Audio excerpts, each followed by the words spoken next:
Dans tous les jeux Pokémon, il y a des cavernes sombres où l'on doit utiliser l'habilité Flash, et ainsi voir clairement dans la noirceur. Cependant, avez-vous déjà essayé de les traverser sans cette attaque? J'ai découvert ce truc sur Pokémon Or, et depuis, je l'ai essayé sur tous les jeux Pokémon que je possède. Ça fonctionne dans tous les jeux, même les jeux de la première génération. Vous devez être dans une caverne sombre, ou n'importe où, vous devriez normalement utiliser Flash. Marchez un peu, battez-vous contre des Pokémon dans le noir, butez-vous contre des dresseurs, et continuez à errer dans la noirceur. Éventuellement, vous trouverez une échelle qui n'est pas sur la carte. Descendez cette dernière. L'écran virera au noir alors que vous entendrez l'effet sonore descendre l'escalier. Mais vous pourrez l'entendre 4 fois, comme si vous veniez de descendre de 4 étages. Une boîte de texte apparaîtra sur l'écran noir, qui dit simplement « Où te crois-tu » La musique sera déformée pendant quelques secondes, alors que l'écran sera plein de bugs. Parfois, vous pourrez entendre un bruit sourd comme si vous veniez de foncer dans un mur, ou un cri de Pokémon déformé qui ressemble à un hurlement.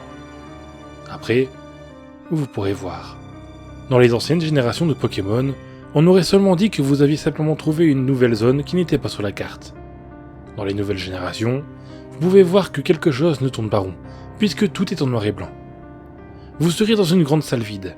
Les murs auront tous quelque chose d'écrit dessus, généralement le nom de votre dresseur et le temps ou les noms de vos Pokémon. Vous pouvez marcher au travers de l'un des murs, mais il varie dans chaque jeu. Si je me souviens bien, c'est le mur du haut dans le diamant, et celui de gauche dans jaune, etc. Quand vous allez au travers du mur, vous serez de retour dans le monde principal, à l'extérieur de la grotte. Tout sera en noir et blanc. La musique sera plus lente et plus grave. Occasionnellement, elle sautera aussi. Essayer de parler aux gens est inutile, vous ne pouvez plus interagir avec eux. Dans Pokémon Jaune, le sprite de Pikachu qui vous suit partout devient celui d'un fantôme de l'avant-ville. Si vous vérifiez vos Pokémon, ils seront tous là.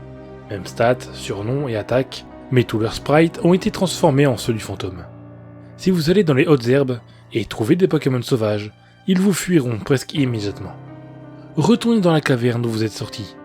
C'est maintenant le seul endroit où vous pouvez vous battre contre des Pokémon sauvages et d'autres dresseurs, tant et aussi longtemps que vous n'utilisez pas Flash. J'ai récemment découvert que si vous jouez au jeu comme ça assez longtemps, vous croiserez éventuellement un dresseur qui utilise le sprite du personnage principal dans cette caverne. Il ressort du tout, puisqu'il est en couleur, alors que n'importe quoi d'autre est en noir et blanc. Cependant, si vous essayez de leur parler, une boîte de texte apparaîtra disant « Où te crois-tu » L'écran vire au noir, et vous entendrez la même musique déformée, le même bruit sourd ou hurlement qu'avant. Les morses relèvent ce fameux soir où les gens s'amusent et se déguisent, les âmes finissent morcelées, scellées lorsque l'enfant se brise. Horreur, mystère, un vent glacial fait trembler jusqu'en Antarctique. Les gens d'urbaine creepypasta, c'est l'heure du récit fantastique.